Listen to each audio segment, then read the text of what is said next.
देखो ये पापिनी नहीं, ये तपस्विनी है। इतने वर्षों तपस्या की है, इतनी धूप, गर्मी, वर्षा, ठंडी, सबका सहन, आंधी तूफान इतनी आई, इतनी देह में लगी, सब सहन करते हुए वर्षों से प्रभु के चरण रज कर प्रतीक्षा की।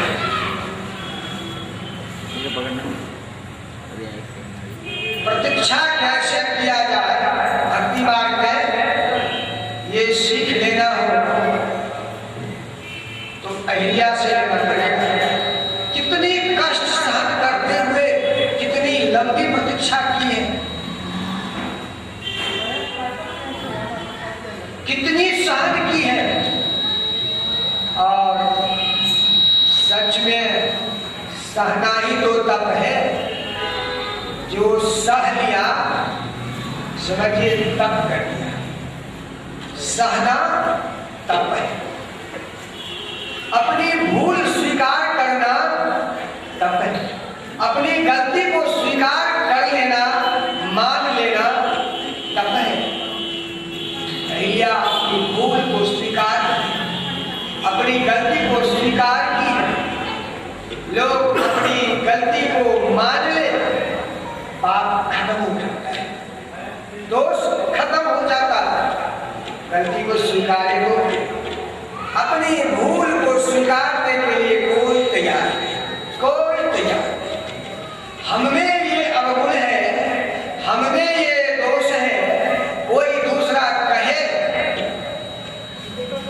उस पर इतनी जोर से गुस्सा कर डालते हैं, तो हमें मेरा अवगुण कहा, हमें ये अवगुण है, हमें ये दोष है। नहीं, मैं बहुत बड़ा साधु हूं। सब अपने को दोष करके, गलती करके, भूल करके, भूल मानने के लिए तैयार है। कैसे सुधार होगा? कोई अपनी गलती को माने ही नहीं। एक बार दो युवक एक संत के पास पहुंचा, बाबा हमने संत तो बहुत देखा है, बहुत सुना है, आपके बारे में जो हमने सुना, हमारे दिल में आप बैठ गए, मेरी आत्मा आपकी तरफ झुक गई है, आप हमें भिक्षा दो बाबा। बड़ी भाग लेकर आया हूं। संत ने कहा आप कितने बड़े भाग लेकर आए हैं, तो वापस नहीं करना, अवश्य भिक्षा देगा, अवश्य। लेकिन आप एक प्रश्न का पहले जवाब दो। क्या प्रश्न? तो संत दोनों युवकों से पूछता है, आपने अभी तक कोई पाप किया है? एक कहता है मैं तो इतना बड़ा पाप किया हूं बाबा, कहा नहीं जा सकता, बहुत बड़ा पाप किया है। दूसरा था, संत कहते और तुम? मेरा भी ऐसा ही पाप है, बहुत बड़ा पाप करने की। अच्छा ठीक है, तुम दोनों का जितना बड़ा पाप है, अपनी अपनी पाप के बराबर पत्थर ले आओ, आश्रम के बाहर जाओ और अपने अपने पाप के बराबर एक अंदाजा लगाकर कितना बड़ा पाप तुमने किया है, ताकि मैं भी कुछ अंदाजा लगा सकूं कि आपको कौन सा मंत्र, कैसी दीक्षा दिया जाए, कितना बड़ा पाप है। जाओ आप एक पत्थर ले आओ। दोनों युवक निकला बाहर, एक गया और आया, छोटी सी कंकरी लेकर आश्रम में रखा। दूसरा 4 घंटे के बाद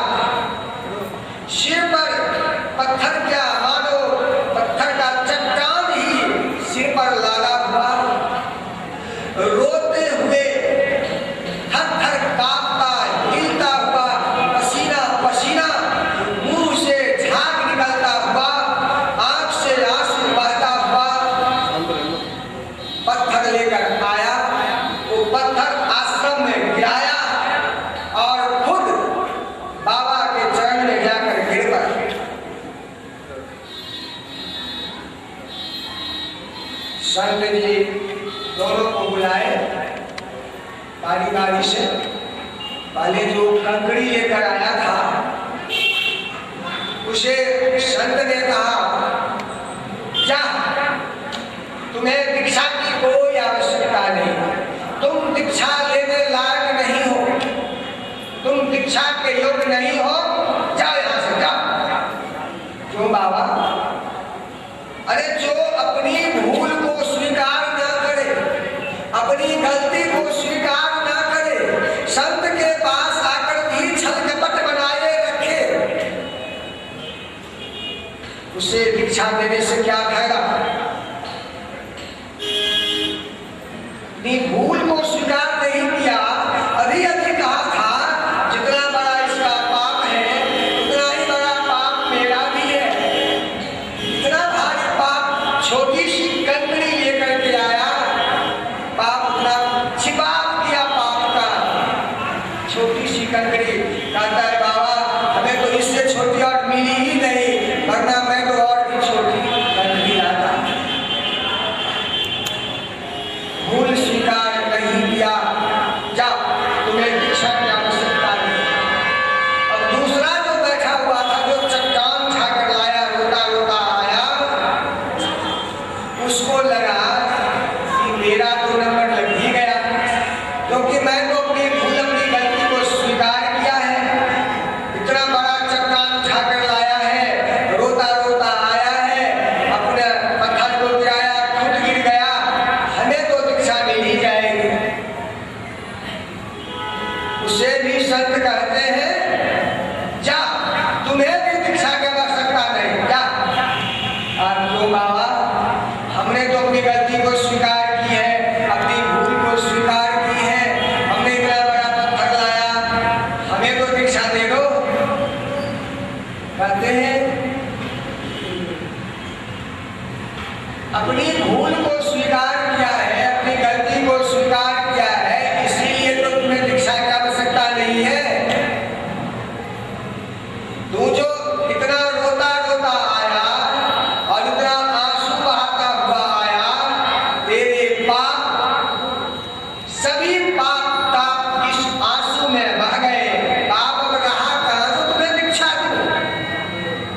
तुम तो दीक्षित हो गया। दीक्षा दिशा को बदल देता है, तुम्हारा दिशा बदल गया, तुम्हारी ग्रह दशा बदल गई, तुम सफल हो गया। जा। कहने का तात्पर्य मेरे भाई बहन, अपनी गलती को, अपनी भूल को कोई स्वीकार कर ले, वो दीक्षित हो जाता है, वो सुधर जाता है, सब कुछ पा जाता, उससे बड़ा कोई धन नहीं। अपनी भूल को, गलती को स्वीकार नहीं देती। अहिल्या ने बहुत बड़ी तप, बहुत सहन की है। सहना तप है। हम लोग सहने कहाँ पर, सहन कहाँ कर पाते हैं? छोटे से दुख में भी घबरा जाते हैं, छोटे से कोई एक आलोचना कर दे, एक कुछ कह दे, हम लोग तुरंत इतने उत्तेजित हो जाते हैं। तप नहीं है। तप तो है हमारी कोई कितनी भी निंदा करे, कितने भी आलोचना करे, कितने भी दुखाए, दुखाने वाला दुखाते दुखाते थक जाएगा, हमें नहीं थकना, खुद थक जाएगा। सहना है, सहना। महात्मा बुद्ध एक बार कहीं जा रहे थे, रास्ते में एक ऐसा व्यक्ति मिला, उनके पीछे पीछे चलने लगा, हजारों गालियां दिया उसने, तरह तरह की गाली देता जा रहा, जा रहे हैं उसके साथ साथ चल रहा है, गालियां देते देते बहुत दूर चला गया। कहता है, धन्य हो बाबा, क्या हमने इतनी गाली दी और आपके ऊपर इसका कोई प्रभाव नहीं? नहीं हो गया क्या? और कहना होता और वरना थक गए हो तो हमें अगले जगह, अगले गांव जाना है, वहां की गाली सुननी है, वहां से आते हैं वापस फिर दे देना, जितनी मर्जी दे देना। महात्मा केवल गाली सुनते थे, किसी को उसका उल्टा गाली दिया नहीं। सहना सहना ही तप है। हम लोग सहन बहुत आवश्यक, जो सहन करके अहिल्या ने बहुत बहुत सहन किया, अहिल्या का उद्धार हुआ। प्रभु विश्वामित्र जी के संग आगे बढ़े हैं, गंगा का तट आया, गंगा नदी को देखकर विश्वामित्र जी, ये प्रभु श्री राम जी विश्वामित्र जी से पूछते हैं, गुरुदेव यह कौन सी नदी है? विश्वामित्र जी को हंसी आ गई। क्यों हंसी आई? कहते हैं प्रभु आपके चरणों से निकली ये गंगा, हमें पूछते हैं ये कौन नदी है? हमसे आप छिपाव कर रहे हैं, मैं नहीं जानता आप कौन हैं। अब राम जी को हंसी आ गई। क्यों बाबा, इस रहस्य की बात को रहस्य में रहने दो ना, इस रहस्य को क्यों खोलते हो? अभी बहुत बहुत लीलाएं करनी है, आप ऐसे रहस्य को खोल दोगे कैसे लीला चलेगा? विश्वामित्र जी ने कहा ठीक है, आपने अगर पूछा ही है यह कौन नदी है, तो अपनी वाणी को पवित्र करने के लिए आपको गंगा अवतरण की कथा सुनाऊं। विश्वामित्र जी बड़ी विस्तार पूर्वक गंगा अवतरण की कथा सुनाए हैं। प्रभु श्री राम जी उस गंगा में स्नान किए हैं, वहां के तीर्थ देवता ब्राह्मण देवता को दान दक्षिणा देकर आगे बढ़े हैं। जनकपुर आ गए, मिथिला। जनक जी को पता लगा विश्वामित्र जी हमारे नगर पधारे हैं, अपने गुरुदेव को साथ लेकर, ब्राह्मणों को साथ लेकर ऋषि मुनियों के संग ये जनक जी आए हैं। और विश्वामित्र जी को राम लक्ष्मण और भी जो उनके साथ ऋषि मुनि थे सबको स्वागत करके ले गए हैं। और सुंदर सदन में, जनकपुर में जो सबसे सुंदर सदन था, उसमें प्रभु को ठहराए। दोपहर के बाद शीत प्रहर का समय आया। प्रभु श्री राम जी बड़ी सुजानता पूर्वक विश्वामित्र जी से जिज्ञासा प्रकट करते हैं। कहते हैं गुरुदेव, ये लखन नगर देखना चाहता है, मिथिला नगरी में पधारे हैं तो मिथिला नगर का दर्शन करना चाहता है। आपकी आज्ञा हो तो मैं इसे नगर दिखा लाऊं। विश्वामित्र जी कहते हैं नगर देखना लक्ष्मण को है ना, तो उसे बोलने दीजिए ना, आप क्यों बोल रहे हैं? कहते हैं प्रभु अभी ये छोटा है, थोड़ा हम भी बड़े भाई हैं, आप लोग बुजुर्ग हैं, तो बीच में थोड़ा बोलने में शर्म आता है। बड़े बुजुर्गों के सामने छोटे को बोलना अच्छा नहीं, मर्यादा का ख्याल, इसलिए नहीं बोल पाता। अरे ठीक है, आपने बोल दिया, कोई बात नहीं। देखना तो इसको है, आप कहते हैं हम भी जाएं, आपको जाने की क्या आवश्यकता? जाने दीजिए, लखन को देखना है ना, लखन जाए, आप क्यों जा रहे हैं? कहते हैं प्रभु लखन छोटा है, अकेला जाएगा, कहीं भटक जाएगा, गुमराह हो जाएगा। इस संसार में जो अकेला यात्रा करता है भटक जाता है, गुमराह हो जाता है, इसलिए साथ में चलो। मेरे भाई बहन, हम आप भी अकेले ये जो जीवन यात्रा है, अकेला यात्रा करेंगे, भटक जाएंगे। किसी महापुरुष का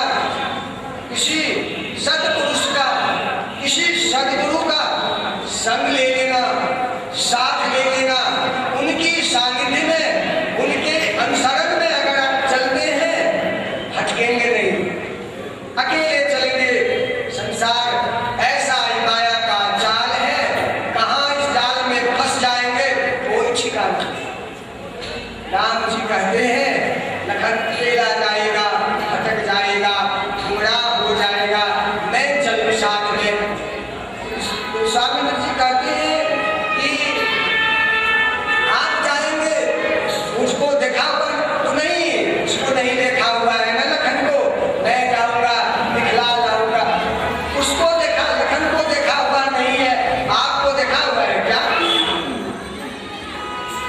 आप इससे पहले आए हुए हैं दिखलाने क्या?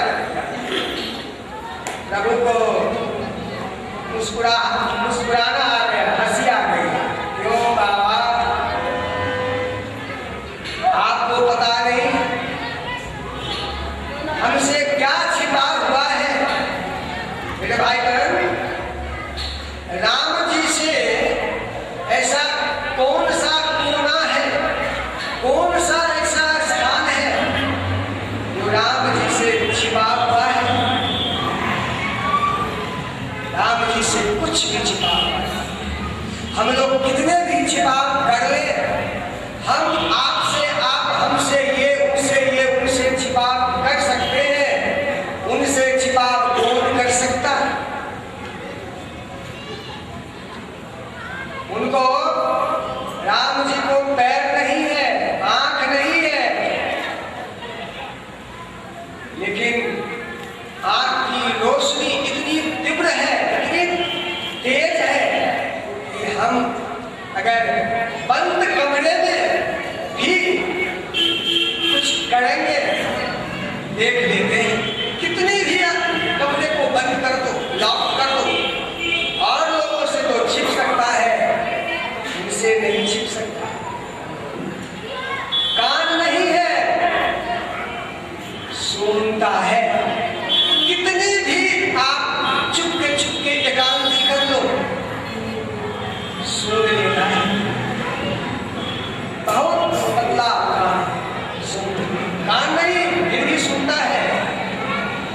तीनों पद चलाई सुनाई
क्षण मात्र में साकेत से यहाँ पहुंच जाता है, बैकुंठ से तुरंत क्षण मात्र में, याद करो पहुंच गया। इतनी तेज स्पीड चलने वाला कोई नहीं, पैर नहीं है, हाथ नहीं है, लेकिन पलक झपकते सृष्टि की रचना कर देता है, पलक झपकते प्रलय कर देता है। इतना हाथ काम करता है। राम जी कहते हैं कि हमसे कौन सा जगह छिपा हुआ है? आप कहते हैं कि मिथिला तुमने देखा कभी आया? प्रभु को विश्वामित्र जी गुरुदेव की आज्ञा मिली, जाओ आप दोनों नगर दर्शन कराओ। प्रभु श्री राम जी लक्ष्मण जी के संग नगर दर्शन करने के लिए निकले हैं। अब दोनों भाई जब निकले हैं, लोगों को पता लगा कि राम लक्ष्मण हमारे नगर पधारे हैं। जो जहां थे, जिस रूप में थे, वहीं से दौड़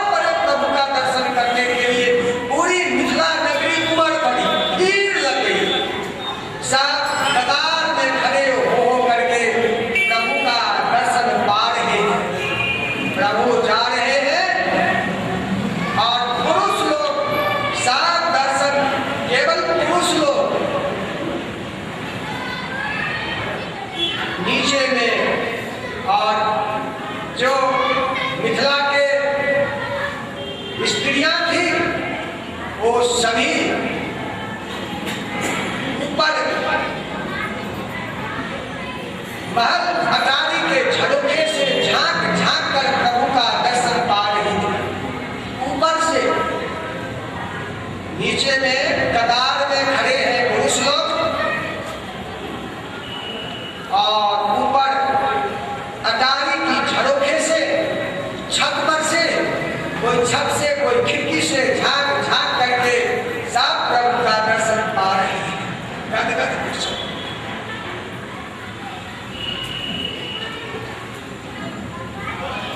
ध्यान दीजिएगा, पुरुष नीचे में, स्त्री ऊपर में। क्या अध्यात्म शास्त्र में पुरुष को ज्ञान की उपाधि दी गई है। पुरुष ज्ञान है, स्त्री भक्ति है। भक्ति ऊपर, ज्ञान नीचे। भक्ति ज्ञानी से सदा सदा ऊपर है, ऊपर है, सदा ऊपर है। भक्ति सब प्रभु को ऊपर से दर्शन पा रही है। वो जो सब लोग झांक झांक करके जो प्रभु का दर्शन पा रही थी, कर रही थी, उसमें से एक सखी दौड़ी हुई आई बड़ी तेजी में, और दूसरी सखी से कहती है, हे सखी, ये जो दोनों राजकुमार हैं, इसके बारे में कुछ जानते हो, उनको पहचानते हो? वो सखी कहती है, मैं कुछ जानता हूँ, पहचानता हूँ। मैंने तो आज तक ऐसा रूप देखना तो दूर, कभी सुना भी नहीं था। इतना सुंदर भी कोई होता है क्या? क्या रूप, क्या छवि, सुना भी नहीं था।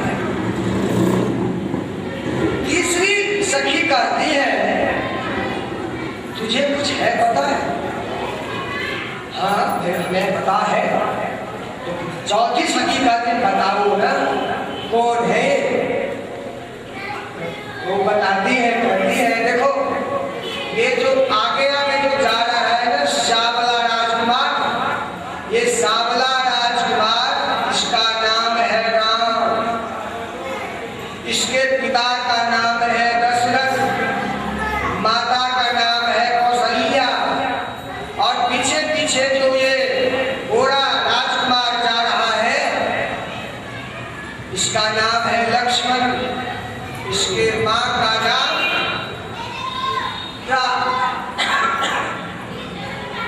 ये भी दशरथ जी के पुत्र हैं। दोनों भाई को विश्वामित्र जी मानकर लाए हैं और अपनी यज्ञ रक्षा कराए हैं, और अपने जो जनक जी के जो कुल गुरु सदानंद जी हैं, उनकी मां अहिल्या जो वर्षों से पत्थर बनी हुई थी, उन पत्थर का इन्होंने अपने चरण स्पर्श से उद्धार किया है। आज सदानंद की मां अहिल्या उद्धार हो गई, पत्थर से स्त्री बनकर पति लोक की ओर गति कर गई, और अहिल्या का उद्धार करके अपने यहाँ धनुष यज्ञ देखने के लिए आए हैं। ये परमात्मा है, ये कोई साधारण व्यक्ति नहीं है। चौथी सखी कहती है, आहा कितना सुंदर रूप, भगवान करे कोई जनक जी को बता दे इसके बारे में, जनक जी को बता दे, और जनक जी अपना हठ छोड़ दे, अपनी प्रतिज्ञा को तोड़ दे।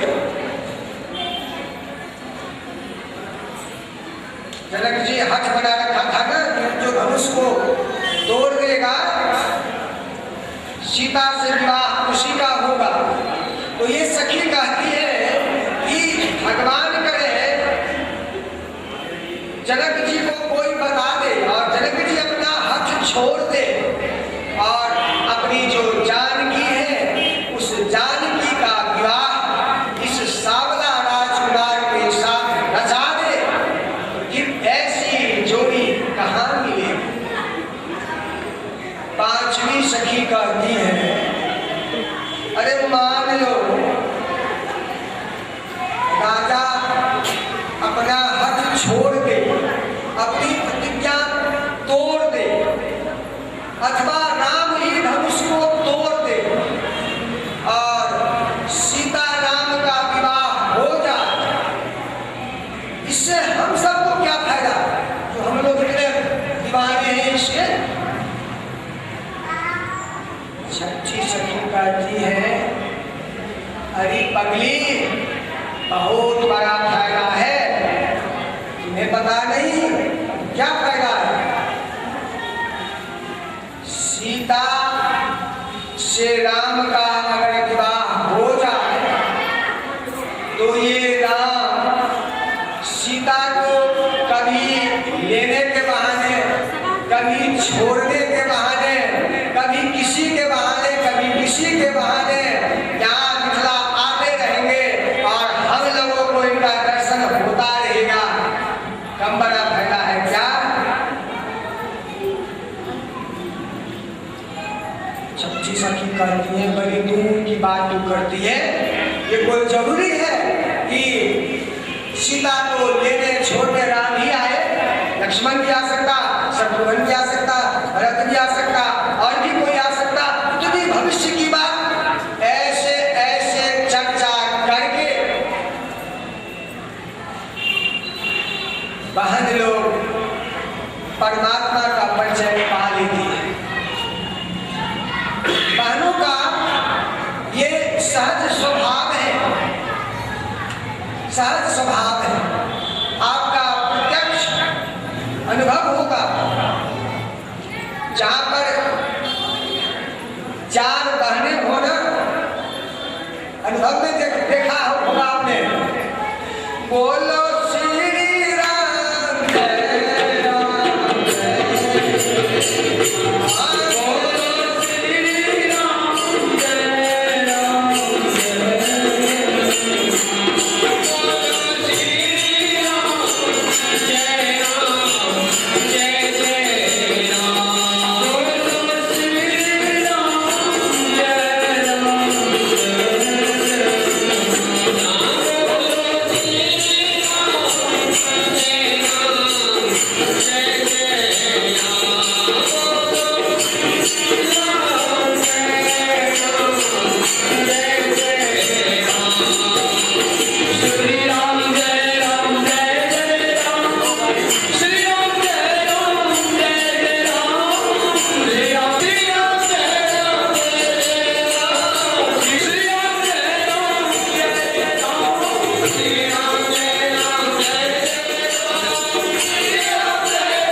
पुरुष को पता नहीं होता इसलिए इतने पुरुष है, क्योंकि पुरुष ज्ञान है ना, भक्ति स्त्री भक्ति है, भक्ति में सरलता होती है, सहजता होती है, नम्रता होती है, ज्ञान में थोड़ा अकड़ होती है, बड़ी सुंदर